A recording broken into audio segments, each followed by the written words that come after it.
Hola, hola, hola a todos, muy buenas tardes, bienvenidos a la última sesión del webinar. El webinar del día de hoy se trata de las aplicaciones PEN, control de presión y flujo de agua. El presentador soy yo, para los que no me conocen, Patricio Albi, Ejecutivo de Desarrollo de Negocios para el Cono Sur. Acá abajo también está mi correo electrónico, cualquier consulta que esté o si es que quieren la presentación, pueden contactarse conmigo o con Cristal. Desde ya les damos muchas gracias a todos por participar. La agenda del día de hoy. Comenzaremos haciendo una introducción bien general de sensores, de válvulas y posteriormente hablaremos un poco de PEN también, la marca PEN. Seguido de eso, explicaremos también el sensor F261, el sensor de flujo, algunas consideraciones como instalación, aplicaciones, consideraciones que hay que tener. Y posterior a eso también hablaremos de la válvula B48, que se encarga de equilibrar, digamos, la presión dentro de una planta de agua. Y finalmente pasaremos a una ronda de preguntas y respuestas donde podemos interactuar con ustedes y podemos resolver cualquier consulta que surja en el camino. Bueno, comenzando desde lo más básico, vamos a explicar lo que son los sensores. La palabra sensores viene de la palabra sentidos.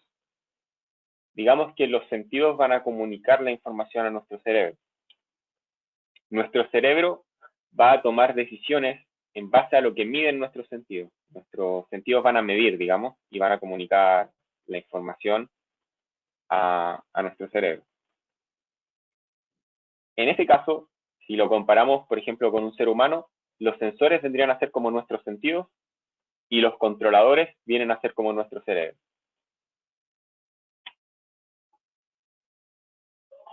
¿Cómo se comunican los sensores? Esto es señales de transmisión. Por un lado, tenemos las señales todo o nada, también conocidas como señales on-off, señales digitales, señales discretas, que pueden ser de dos tipos. Pueden ser contactos secos o pueden ser también contactos húmedos.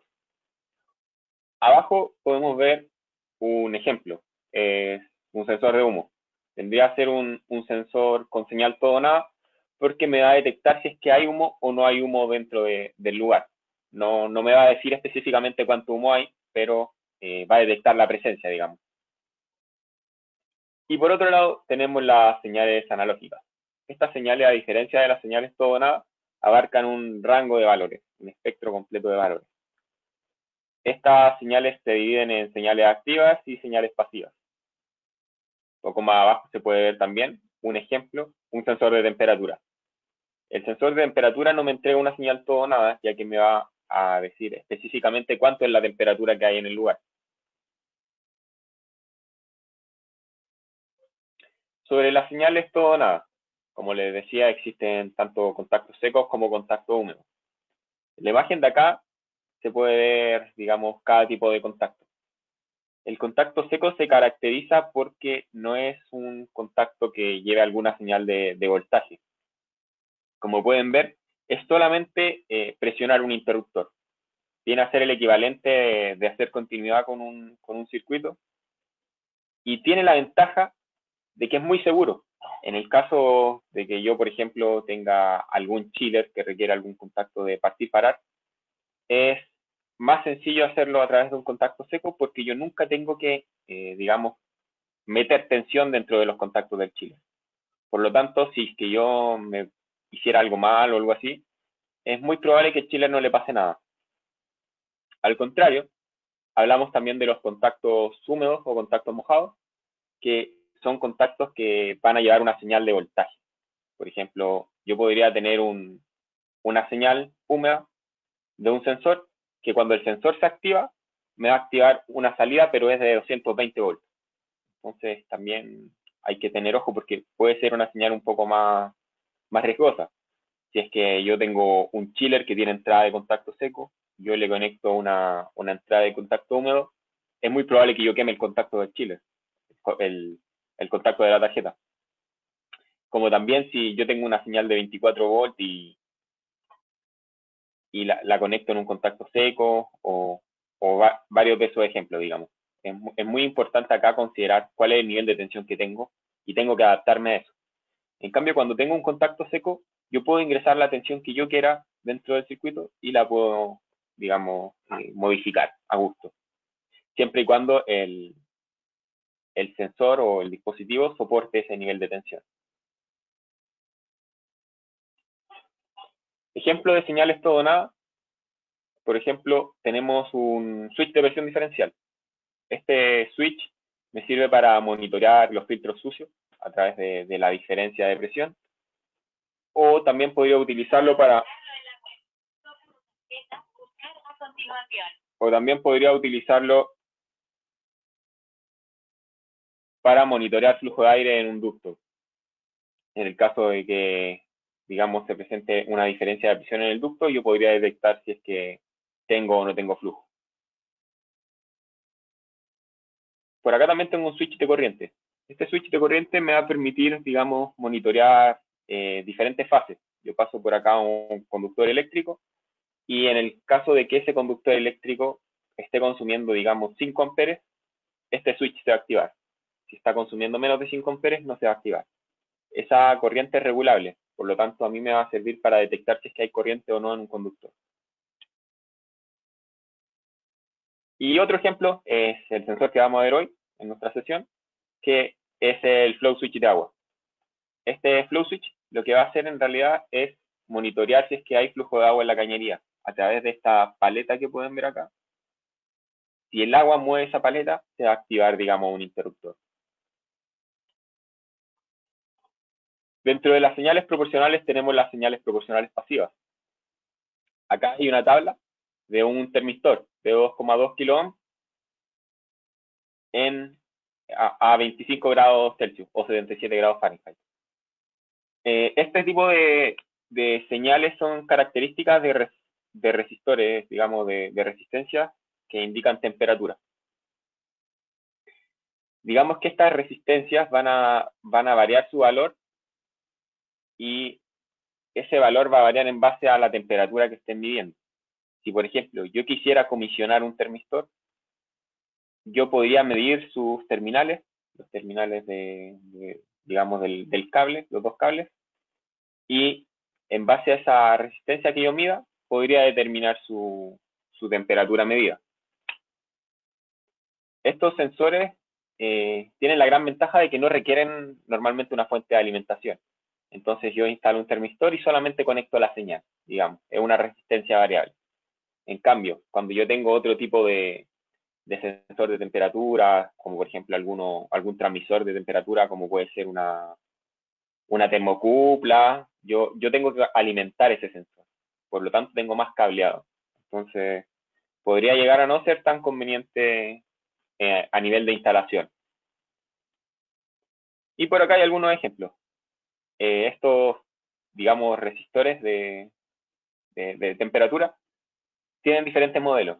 Podría ser un sensor para medir la temperatura en una zona, digamos, montado en el muro, o alguna sonda de temperatura para medir la temperatura en el ducto o la temperatura exterior.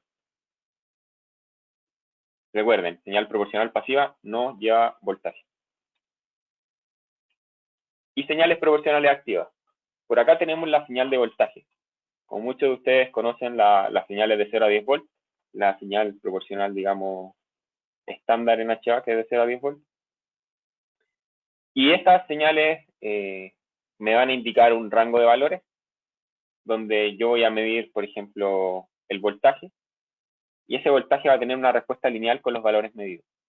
Si es que, por ejemplo, yo tengo un sensor de humedad relativa que mide entre 0 y 100% de humedad, ese sensor me va a mandar 5 volts si es que su medición es de 50% de humedad relativa y 2,5 volts si su medición es de un 25% de humedad relativa. Es muy sencillo hacer la conversión, también es muy fácil de comisionar, basta con que yo conecte un multímetro, un multitester al terminal positivo y negativo y voy a poder hacer inmediatamente la conversión sin tener un sistema de control ni nada. Es muy fácil. Otra ventaja que tienen es que las puedo adaptar muchas veces de 2 a 10 volts y también hay otros dispositivos que miden de 0 a 5 volts. La ventaja de usar una señal de 2 a 10 volts puede ser que en el caso de que yo tenga 0 volts, quiere decir que hay un problema, que el cable se cortó o algo así, porque yo no estoy midiendo tensión. En cambio, cuando tengo 2 volts, voy a medir, por ejemplo, 0% de humedad relativa, pero voy a saber que está funcionando bien. Siempre y cuando yo tenga 0 volts, quiere decir que hay un problema, digamos, de conexión o algún problema de hardware. Algunos ejemplos de señales proporcionales activas de voltaje. Por acá tenemos transmisores de presión diferencial, tenemos sensores de monóxido de carbono, sensores de temperatura, como les dije, también pueden ser con señal activa de voltaje, pero la diferencia es que yo tengo que alimentarlo. Por lo tanto, el cableado es más, es más trabajo en realidad. Y por acá tengo también un transmisor de caudal. Dentro de las señales proporcionales activas también está la señal de corriente. La señal de corriente normalmente es de 4 a 20 miliamperes y tiene ventajas pero también desventajas. Como desventaja es que, por ejemplo, si yo quiero medir o comprobar, comisionar lo que está midiendo un sensor, yo tengo que cortar el circuito y conectar el multitester, el multímetro, en serie con la carga, digamos. De esa manera yo voy a poder medir cuánto es la corriente que está enviando, cuánto es la corriente que está transmitiendo, para poder yo saber cuánto está midiendo. Tiene la desventaja de que yo tengo que cortar el circuito. En cambio, cuando yo estoy utilizando voltaje, yo solamente conecto las pinzas del multímetro en los terminales. También hay multímetros con una tenaza, que tienen una tenaza acá, una tenaza para medir la corriente. Sin embargo, esa tenaza no es una buena alternativa para medir señales de corriente tan bajas. Estamos hablando de 4 a 20 miliamperes, es muy poco. En ese caso, la tenaza me va a marcar cualquier cosa, me va a marcar una señal errónea o quizá ni siquiera detecte la corriente. Por lo tanto, casi siempre tengo que hacer la medición de esta manera. Esa es una desventaja muy grande. Como ventaja, pasa que las señales de voltaje presentan una caída de tensión conforme la distancia aumenta. En cambio, las señales de corriente son mucho mejores a grandes distancias porque no presentan esas pérdidas que tiene la señal de tensión.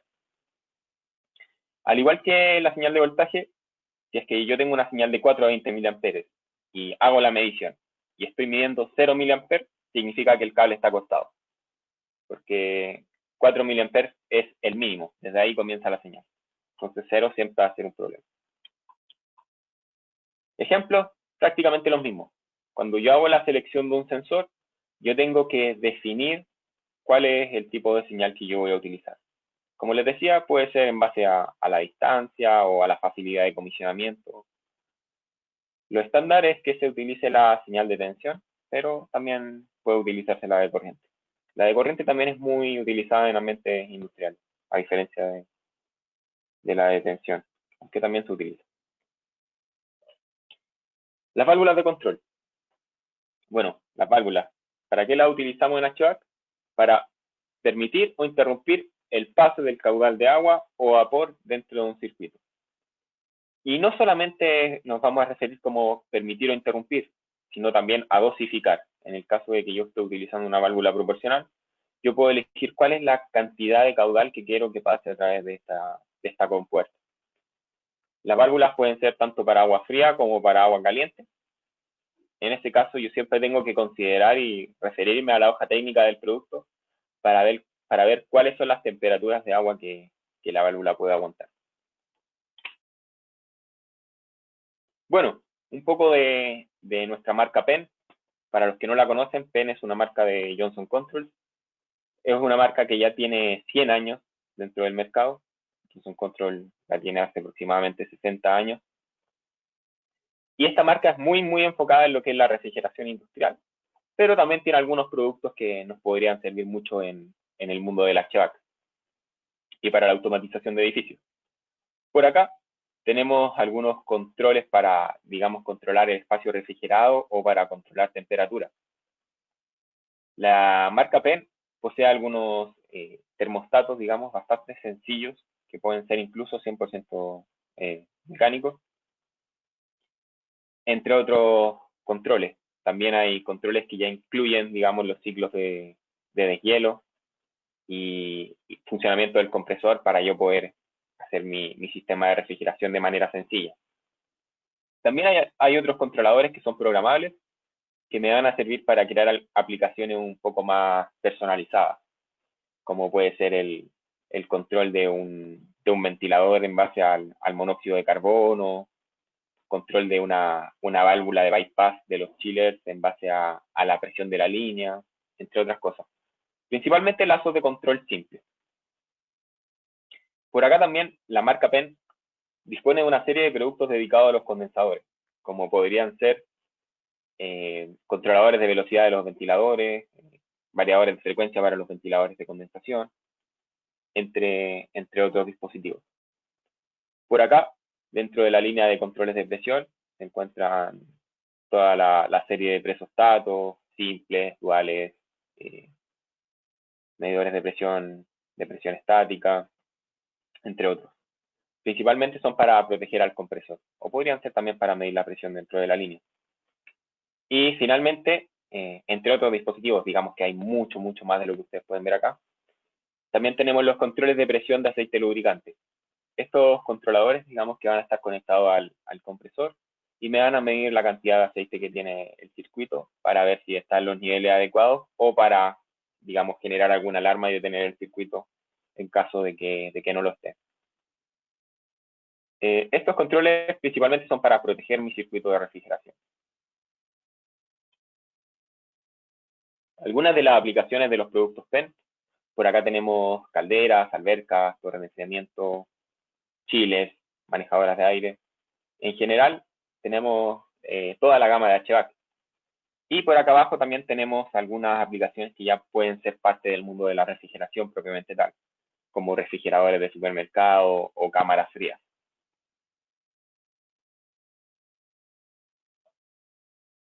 Bueno, para hablar un poco sobre el switch de flujo, Penn F261, este switch de flujo es una solución para detectar si es que hay flujo o no dentro de una cañería de agua. Puede ser utilizado, digamos, si yo tengo una planta de agua fría, que para poder llegar a temperaturas más bajas está mezclada con glicol, yo puedo utilizar este sensor, no hay ningún problema. Y también tiene otra ventaja. Este sensor tiene un diafragma especial que me va a permitir controlar o hacerlo parte incluso de circuitos que posean cloro o circuitos con aceite lubricante, debido al diafragma especial que posee. Este producto tiene una aleación compuesta de cobre que también contiene plomo, por lo que es sumamente importante que si el agua va a ser destinada para el consumo humano, yo no debería utilizar este sensor. Ahora, ¿cómo yo selecciono el modelo apropiado de sensor? Por un lado, tengo el modelo para aplicaciones de bajo caudal y por otro lado, las aplicaciones de caudal regular. Cuando yo utilizo o cuando tengo que seleccionar este sensor en el modelo de bajo caudal, es para cañerías de hasta 1 pulgada.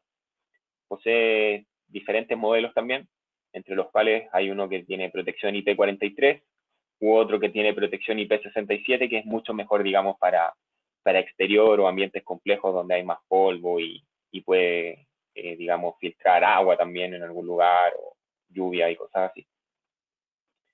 La presión que soporta dentro de la línea es 20 bar o 190 psi y tiene la ventaja que puede conmutar con muy poco caudal. O sea, este caudal, digamos, de disparo, yo lo puedo regular dentro del sensor, pero el límite bajo yo lo puedo llevar hasta 2 GPM, lo que hace que con muy poco caudal yo lo pueda activar. Eso es una gran ventaja, en el caso de que mi aplicación de verdad no tenga mucho flujo de agua. Por otro lado, tenemos las aplicaciones de caudal regular. Ya pueden ver que el modelo de partida se ve distinto. Se puede conectar en cañerías de hasta 8 pulgadas, al igual que el modelo anterior. Posee diferentes protecciones, IP43 o IP67, dependiendo del modelo que yo seleccione. Presión hasta 20 bar. Y la conmutación de caudal es un poco más alta que la anterior. Como pueden ver, acá era 2 GPM, acá necesito mínimo 4,2 GPM para poder activar este sensor. El caudal de disparo regulable. Yo a través de los terminales del mismo sensor puedo ajustar cuál va a ser el caudal, digamos, de disparo. Dentro de esta tabla de acá, se puede ver que en base a los diferentes modelos que hay, también son diferentes los ajustes de caudal. Esta es una de las tablas que hay, pero también hay más tablas para el modelo que yo seleccione. Como beneficio, es que el mismo sensor incluye un contacto normalmente abierto y un contacto normalmente cerrado para que yo lo pueda acomodar y hacerlo funcionar mucho mejor en base a mi aplicación. Hay algunas consideraciones importantes que hay que destacar, como que este sensor puede ser solicitado también con un modelo especial que incluye una aleación de oro y plata en sus contactos, que va a servir para evitar falsos negativos y positivos producidos por cuando yo conecto dentro del contacto seco alguna tensión que es muy baja o que tenga muy baja corriente. Cuando yo hago eso, puede que se presenten estos falsos positivos, digamos, si yo conecto 1 volt, 2 volts o muy poco voltaje, al momento de cerrar el contacto y de abrir, puede tener algunos problemas en la medición. Esto es debido a la aleación de los contactos. Entonces, en el caso de que yo tenga muy poca tensión, puedo solicitarlo con estos contactos especiales para que funcione bien, digamos. En el caso de que yo ocupe un contacto seco o 24 volts o 220 volts, no es necesario que yo pida esta aleación, digamos. Es solo para casos especiales. Ambos modelos, tanto el sensor de bajo caudal como el de caudal regular, soportan temperaturas desde los menos 29 grados Celsius hasta los 121 grados Celsius, por lo que yo podría bien ocupar estos sensores dentro de una planta de caldera o dentro de una planta de agua que llegue a temperaturas muy, muy bajas. Pero también hay un detalle muy importante, que es que el fluido debe permanecer siempre en estado líquido. En el caso de que yo baje mucho esta temperatura y se empiece a producir cierta cantidad de congelamiento, ya sea parcial o total, dentro de la cañería, podría provocar algún error en la lectura del sensor o incluso podría provocar que el mismo sensor con el hielo se una a la cañería y no se logra activar. Entonces, podría llegar a ser un problema. Siempre hay que considerar que este sensor tiene que estar en estado líquido. Ahora, sobre la instalación. Por acá tenemos el modelo de caudal estándar. Este modelo viene con 4 diferentes paletas.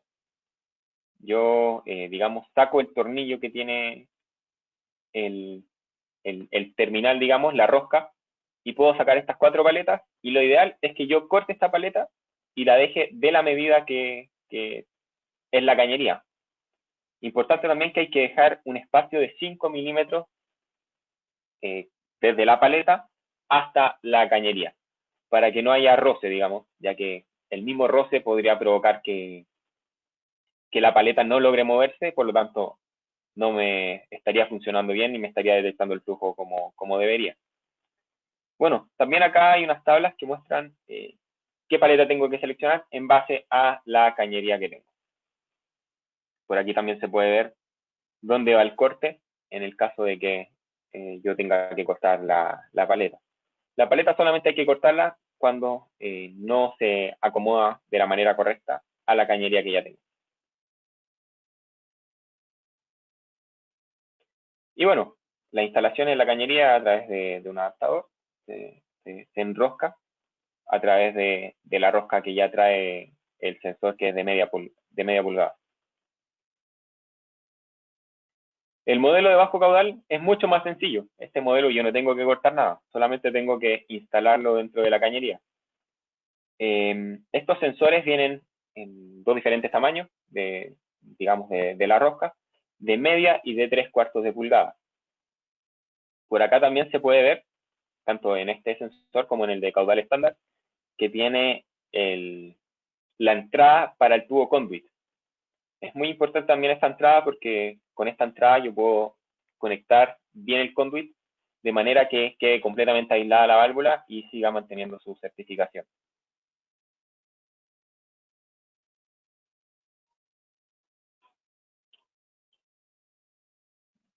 También hay que considerar algunas cosas importantes como la orientación de la instalación. En el caso de que yo la instale en esta orientación, digamos, con el fluido circulando de manera vertical, el fluido, cuando esté en posición ascendente, cuando el fluido suba, puede que se necesite, digamos,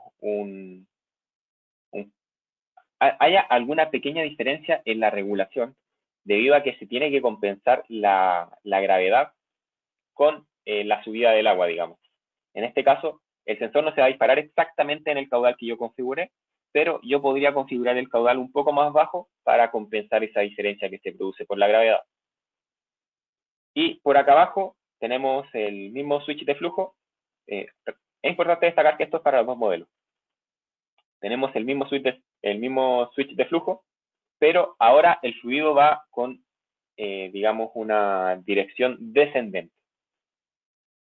¿Cuál es el problema acá? Que esto no se puede hacer, debido a que el efecto de la gravedad también y el peso del agua van a hacer que esto no funcione correctamente. En este caso nunca se puede instalar este switch de flujo con esta orientación con el flujo de agua bajando, digamos, de forma descendente. Hay otras consideraciones también. Digamos que cuando yo instalo esta válvula, la puedo dejar completamente recta, en este caso a los 120 grados, pero yo tengo un delta de más o menos 60 grados para poder moverla. No la puedo dejar, digamos, con referencia a 0 grados, sino que tengo que moverme dentro del rango disponible. Y también hay otra consideración importante, que es cuando yo instalo uno de estos switches de flujo, puede pasar también que estén cerca de un chiller o algo así, donde yo tengo una válvula que se va a cerrar muy rápidamente. En este caso, al yo cerrar una válvula, digamos, rápidamente, se va a producir un contraefecto en la fuerza que podría provocar los golpes de ariete dentro de la cañería, digamos. Si yo cierro acá, toda la fuerza del agua se va a invertir. En ese caso, es muy recomendable instalar algún supresor de golpes de ariete dentro de la misma cañería para evitar, digamos, estos problemas que se podrían generar al yo cerrar una válvula, porque ese podría mover el switch de flujo o podría darme algún falso positivo o falso negativo. Una aplicación típica del sensor S261 puede ser la misma planta de agua fría. Por este lado tengo una bomba que va a circular agua, digamos, dentro del circuito primario. Cuando esa agua empieza a circular a través del sensor, este sensor se va a activar y va a detectar el flujo. Por lo tanto, mi circuito está funcionando de manera correcta. Hay chillers que no tienen switch de flujo, hay algunos que sí. Pero bueno, yo este switch de flujo podría conectarlo al chiller o podría conectarlo a algún sistema de control para que me sirva de testigo de lo que está pasando en la planta. O para detectar también si es que hay algún problema en la bomba. Entonces, esta es la aplicación estándar que se puede utilizar. Sin embargo, yo podría tener alguna falla en la bomba. En el caso de que yo tenga una falla en la bomba, el switch de flujo va a decir que no hay flujo dentro de mi sistema y me podría generar alguna alarma dentro de mi sistema BMS, de mi sistema de control, o bien podría ayudarme a proteger al chiller, mandándole la señal al mismo. En el caso de que yo no haga digamos, este feedback de flujo y mi chiller no tiene un switch de flujo, corro el riesgo de que se me empiece a congelar el circuito o tenga algún problema ya más complejo, por lo que siempre es importante considerar un switch de flujo dentro de mi planta de agua fría. Por acá también tenemos la válvula bypass B48 de Penn, y esta válvula es bien interesante. Es una válvula autónoma, yo no tengo que alimentarla, y va a estar 100% comandada por la presión. Como pueden ver aquí, esta válvula tiene una toma de presión. Esa toma de presión va a ir conectada al compresor del circuito. En el caso de que esa presión vaya variando, la válvula internamente va a hacer una conversión de esa presión y va a estimar la temperatura que hay en la descarga y va a decir Sí, esa temperatura es correcta para la torre o esa temperatura no es correcta para la torre y va a modular. O sea, es una válvula, digamos, modulante comandada por la presión del cabezal del compresor. Y lo interesante de esta válvula es que se va a encargar de regular, digamos, su apertura y cierre para entregar entre 32 y 41 grados de temperatura de agua al condensador y entre 29 grados y 4 grados a la torre. Digamos que se va a encargar de controlar que las temperaturas dentro de mi circuito sean siempre las correctas. Sobre la selección de esta válvula, como pueden ver acá, tiene una entrada para conectar la cañería de agua que viene desde la torre, una salida de agua que va hacia el condensador y una salida de bypass. Esta salida de bypass lo que va a hacer es bypassear al condensador en el caso de que las temperaturas para la torre no sean las adecuadas y va a volver a recircular esa agua para que, digamos, las temperaturas sean siempre las correctas. Por acá también tenemos la tabla de selección. Hay diferentes tamaños de válvula y también va a tener una consideración especial para estos dos diferentes tipos de refrigerantes. En el caso de que yo ocupe el refrigerante R12, tengo que guiarme por el modelo terminado en 1, y en el caso de que yo ocupe el refrigerante R22, tengo que guiarme por el modelo terminado en 2. También, a medida que va cambiando, digamos, el tamaño de la válvula, también va a cambiar la toma de presión de la misma. Por acá abajo, digamos que esta válvula es regulable, pero de fábrica ya viene regulada para los rangos ideales para el refrigerante R12 y R22. Sin embargo, si yo quisiera realizar algún ajuste en campo, lo puedo realizar también. Ahora, hay diferentes tamaños de esta válvula, pero ¿cómo es que yo tengo que dimensionar el tamaño de la válvula que yo necesito para mi instalación? En este caso, necesito saber cuál es el caudal óptimo para el condensador del circuito. En este ejemplo vamos a utilizar un caudal óptimo de 21 galones por minuto. Esta información puede ser obtenida dentro de la misma tabla del condensador o yo lo puedo calcular también mediante cálculos matemáticos, pero normalmente es un dato. O sea, esta información yo ya la tengo. Sabiendo que tengo estos 21 GPM, que estoy utilizando refrigerante R22 y que la caída de presión disponible dentro de mi sistema es de 7 psi. Yo voy a proceder a hacer el dimensionamiento de la válvula. Lo primero es determinar el flujo máximo de agua que circulará por el condensador.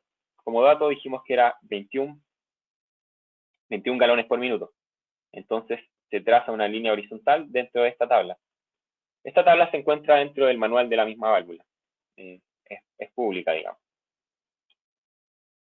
Lo siguiente es definir si es que yo iba a usar refrigerante R22 o R12.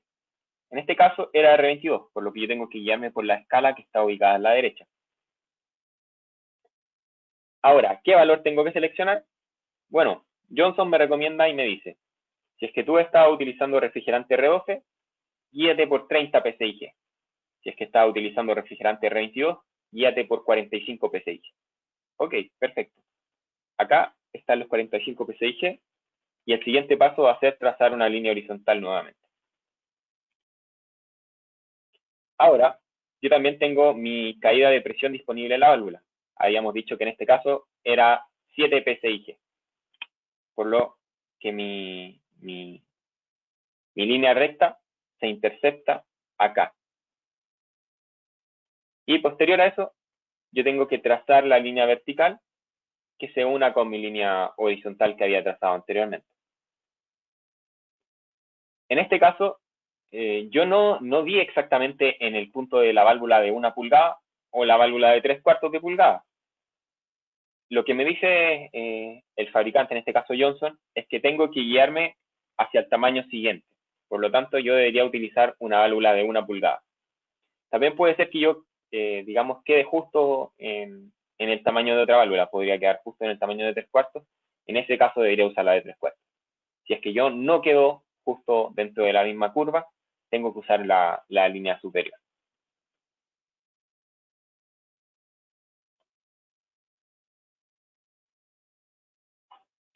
Sobre la instalación de la válvula, es realmente sencillo instalarla. Digamos que tengo mi cañería que viene desde la torre y tengo mi circuito de condensación, o sea, tengo mi condensador.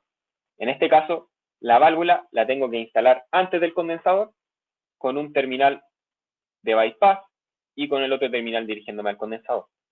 La válvula, a través de la medición que va a hacer de la presión del cabezal del compresor, me va a determinar si es que estas temperaturas son adecuadas para que el agua llegue al condensador o tiene que mandar nuevamente esta agua a la torre para que, digamos, llegue a una temperatura adecuada. No necesariamente tiene que bypassear el 100% del agua, es una válvula proporcional. Por lo tanto, podría bypassear cierta cantidad de caudal y hacer que circule la otra cantidad de agua por el condensador. En el caso de que yo tuviera más de algún condensador en el sistema, yo solamente tengo que conectar estas válvulas en paralelo. Y sobre la aplicación, acá se puede ver la aplicación típica. Tenemos la válvula, mi circuito de refrigeración, y acá está ubicada mi válvula de bypass. En este caso, como les decía, la válvula lo que va a ser bypassear completamente el caudal o parte del caudal para que éste llegue a las temperaturas adecuadas y tenga un sistema más eficiente. La instalación de la válvula es relativamente sencilla.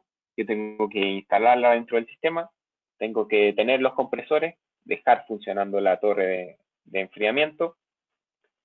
Posterior a eso, yo tengo que realizar el ajuste fino de la válvula, si es que yo no quiero, digamos, la recomendación de Johnson, y después de eso ya tengo que dejarla funcionar y mi sistema ya está listo. Es muy sencillo. Y bueno, ya terminando nuestra última sesión de hoy, si alguien tiene alguna pregunta, alguna consulta, para que la podamos revisar ahora. Y si no, si quieren, pueden escribirnos un correo a mí y a Cristal y les podemos resolver su duda a la brevedad posible. Hola Patricio, sí me están llegando preguntas. Sí, te escucho, Cristal. ¿La válvula B48 viene para R410? Sí. Hay otra línea de válvulas, digamos, que sirven para otro tipo de refrigerante. El principio de funcionamiento digamos, muy parecido, es casi igual. Pero ahí tenemos que revisar la otra válvula si es que es compatible con ese refrigerante. Pero sí, hay válvulas compatibles con otro tipo de refrigerante. Ok, ¿cuál es la diferencia entre la válvula B48 que está presentándola y que está presentando y la válvula B46? Sí, sí, muy buena pregunta. La válvula B46, digamos que no tiene bypass, sino que es una válvula de dos vías. Entonces, digamos que intenta hacer lo mismo, pero es un poco diferente. La instalación también es más sencilla. Ok, ¿hay válvulas reguladoras de agua para aplicaciones marítimas? Ay, no te escuché bien al final, Cristal. ¿Hay válvulas reguladoras de agua para aplicaciones marítimas?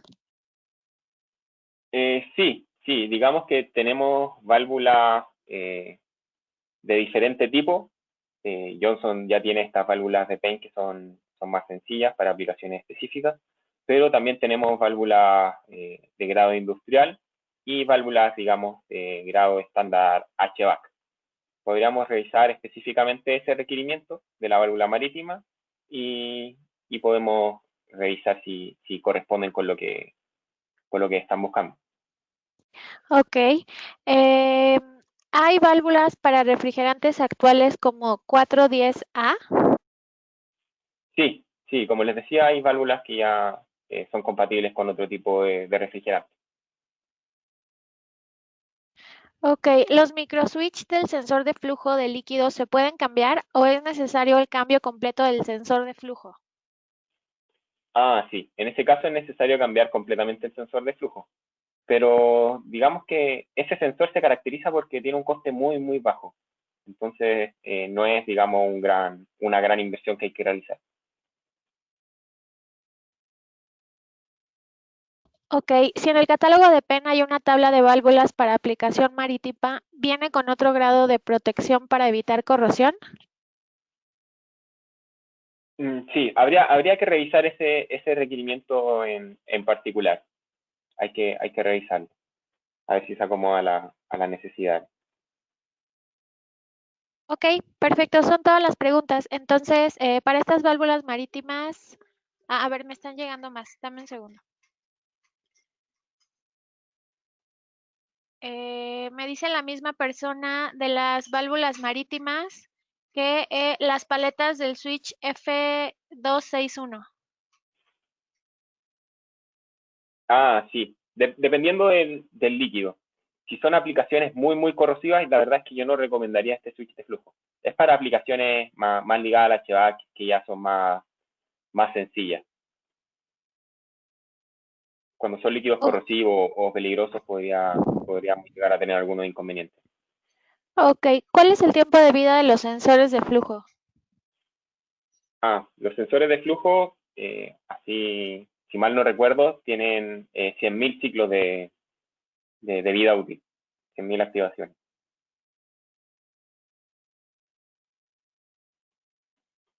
¿Podrías explicar el funcionamiento de las B46? Esas son las que yo vendo. Me pone Sí, Gustavo Tofalo. sí. Gustavo, ¿te parece si eso lo revisamos en detalle? Tenemos presentaciones también dedicadas a esa válvula, como para que lo podamos ver en, en detalle, digamos, y no lo explique así, sin imágenes, sin animación ni nada de eso.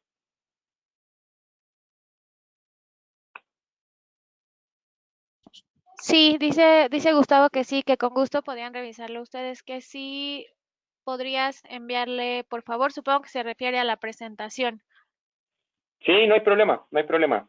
Todas las presentaciones de los webinars que nosotros hacemos, nos gusta compartirlas con nuestros aliados, clientes y todo, así que no hay problema. Cualquier persona que necesite alguna presentación se puede Sí, la comunicar conmigo con presentación me prestar. dice. Sí. Otro detalle Ok, también es que nosotros tenemos, para los que no saben, tenemos un canal de YouTube donde vamos subiendo todas estas presentaciones. En ese caso, si ustedes, digamos, después tienen la presentación y no recuerdan lo que yo dije o lo que dijo alguno de mis compañeros, pueden revisar también los videos y también refrescar un poco los tópicos que vemos en cada presentación.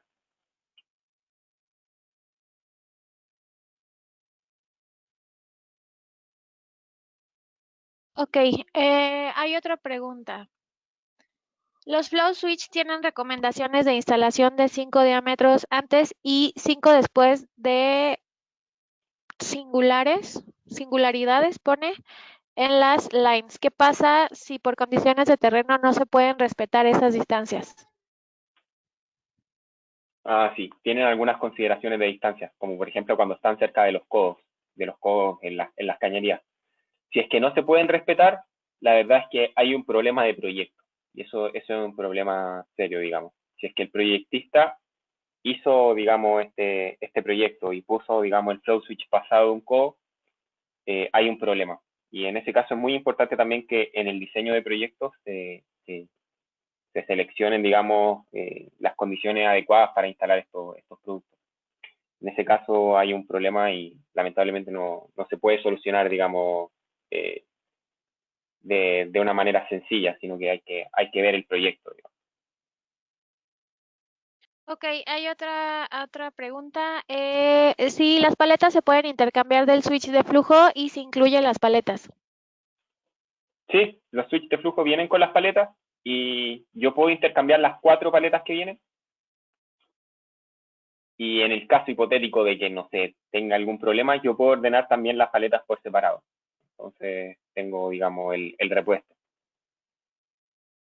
Ok, y ¿podrías decirnos en qué aplicación iría el F261, que es como válvula de dos vías? Será el B46, ¿no? La válvula B46. Me ponen aquí el F261, que es como válvula de dos vías. Mm, Sí, sí, en realidad el switch de flujo puede ser utilizado en cualquier aplicación que circule agua. Es más que cualquier cosa un testigo. Podría ser utilizado como una especie de protección para las bombas, en el caso de que yo tenga un sistema de control y yo activo una bomba de agua y yo no detecto flujo con el sensor, significa que la bomba tiene algún problema. También puede ser utilizado como una protección para el chiller, o yo lo podría instalar en cualquier aplicación que circule agua en realidad.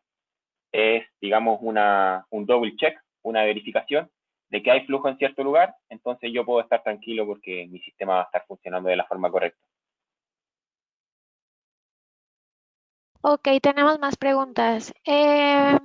Oveimar Quiñones te manda saludos desde Cali y dice, he utilizado el switch de flujo y es muy bueno, muy práctico para su mismo mantenimiento duradero ante ambientes húmedos. Bueno, muchas gracias por el comentario. Sí, gracias. Un Cristian saludo para allá también. Parada, los flow switch tienen recomendaciones de instalación de 5 diámetros. Ah, esto ya lo leímos, ¿verdad? Esta ya fue resuelta. Piden la presentación también. Sí, por favor, mándenme un mail a mí o a Patricio y se las hacemos llegar. Dame un segundo porque están llegando muchas. Ok. Ah, dice Gustavo, está aclarando que no es el switch para bajo caudal. En lugar del F261 es el switch para bajo caudal. Ah, ok. Sí, el switch ¿Ok? de bajo caudal en realidad lo puedo utilizar en cualquier aplicación. No, que mientras cumpla con ese caudal mínimo, yo lo podría utilizar como testigo. Digamos que la aplicación es la Sí. misma, solamente varían los caudales. Dice el que viene con la conexión de 1,5 pulgadas. ¿Cuándo se usa? Me pone. Ah, bueno, sí. Digamos que yo voy a seleccionar el sensor en base al diámetro de la cañería. El de bajo caudal llega solamente hasta 1 pulgada. Cuando yo tengo una cañería de un diámetro más grande, tengo que utilizar el, el de caudal estándar.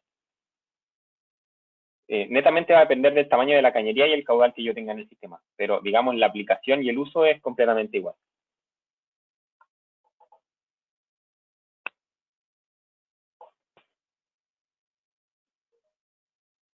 Ok, para los que preguntan sobre los videos, los vamos a subir a YouTube y también si me mandan un mail les puedo compartir la liga directamente. Y creo que Sí, ya no hay más preguntas. Listo. sí. De cualquier manera, digamos que el canal de YouTube es Johnson Control, es el canal, digamos, oficial de Estados Unidos. Sí, Por ahí pueden sí. ingresar y están todos los videos. Si no, no sé si alguno me sigue en LinkedIn, yo siempre estoy compartiendo el canal ahí, si se quieren suscribir, te lo agradeceríamos también. Sí, o si puedes dar también tu cuenta de LinkedIn. Sí, sí, pueden encontrarme, Patricio Balbi en LinkedIn, pueden seguirme. Y también acá Ok. está Cristal Y Rosa. te mandan, sí, te mandan felicitar, me dicen muy buena presentación. Sí, bueno, muchas gracias. Muchas gracias en realidad a todos ustedes por Listo. participar. Gracias por confiar en nosotros. Y también gracias por estar con nosotros en estos momentos difíciles y en cuarentena. Espero que todos estén bien y que tengan unas muy buenas noches. Muchas gracias a todos.